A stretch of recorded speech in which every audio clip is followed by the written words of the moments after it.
Breaking news સામે આવી રહ્યા છે ગુજરાત માટે। જી હા, મહારાષ્ટ્ર બાદ હવે ગુજરાતમાં પણ એનાલોગ પનીર પર પ્રતિબંધ ફરમાવવામાં આવ્યો છે। આરોગ્ય વિભાગ દ્વારા આ મોટો નિર્ણય લીધો છે। આરોગ્ય મંત્રી પ્રફુલ પાનસેરિયાએ માહિતી આપી છે। નકલી પનીર વેચનારાઓ સામે લાલ આંખ કરવામાં આવી છે। એક મોટી એક્શન। પ્રતિબંધ મૂકનારું ગુજરાત ત્રીજું રાજ્ય બન્યું છે। એનાલોગ પનીરના ઉપયોગ, વેચાણ અને પરિવહન પર પ્રતિબંધ મુકાયો છે। એનાલોગ ડેરી પ્રોડક્ટ પણ નહીં વેચી શકે। એનાલોગ ચીઝ કે બટર વેચવા પર પણ પ્રતિબંધ ફરમાવવામાં આવ્યો છે અને આવતીકાલથી જ એનાલોગ પનીર પર પ્રતિબંધ મુકાશે। લોકોના સ્વાસ્થ્યને ધ્યાનમાં રાખીને સરકારે આ મોટો નિર્ણય લીધો છે અને આ સાથે ગુજરાત ત્રીજું રાજ્ય બની ગયું છે જેણે એનાલોગ પનીર પર પ્રતિબંધ મૂક્યું હોય। આ સાથે ચીઝ કે બટર પર પણ પ્રતિબંધ મૂકી દેવામાં આવ્યો છે, એટલે કે એનાલોગ કોઈ પણ ડેરી આઇટમ છે તેના પર પ્રતિબંધ ગુજરાત સરકારે મૂકી દીધો છે। આરોગ્ય વિભાગે આ મોટો નિર્ણય લીધો।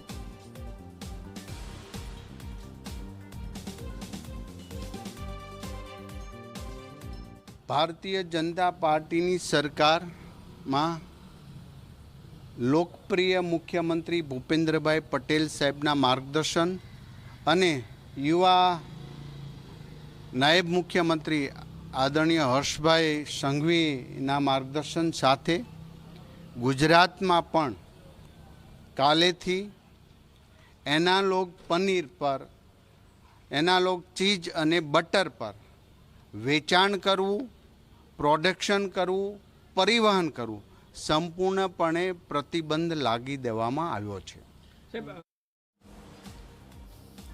તો પૂરા ગુજરાત માટે આ મોટા સમાચાર છે, કેમ કે ખાસા લાંબા સમયથી નકલી પનીર જે રીતે પકડાતું હતું, સતત સરકાર પણ આ મુદ્દે એક્શન લઈ રહી હતી, પણ સતત નકલી પનીર પકડાતું હતું અને તેને લઈને જ આ મોટો નિર્ણય લેવામાં આવ્યો છે, કેમ કે નકલી પનીર, એનાલોગ પનીર થકી લોકોના સ્વાસ્થ્ય નબળા પડી રહ્યા હતા, લોકોના સ્વાસ્થ્ય સાથે સીધી રીતે ચેડા।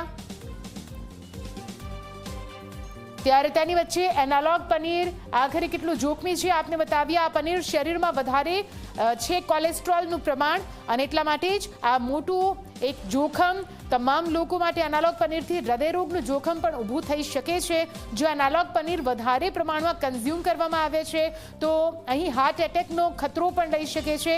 કૃત્રિમ વસ્તુઓના ઉપયોગથી સ્વાસ્થ્ય સામે એક મોટું જોખમ આવીને ઊભું રહી ગયું છે અને એટલા માટે જ આ એનાલોગ પનીર પર પ્રતિબંધ લાવવો તે જરૂરી બની ગયું હતું। પેટ ફૂલવું, ગેસ, અપચો થવાની સમસ્યા પણ થઈ શકે છે। એનાલોગ પનીર આખરે ખૂબ જ જોખમી અને એટલા માટે જ હાલ તો આરોગ્ય વિભાગે આ મોટો નિર્ણય લીધો। લાંબા ગાળે આ પનીરથી વ્યક્તિનું વજન વધવા લાગે છે।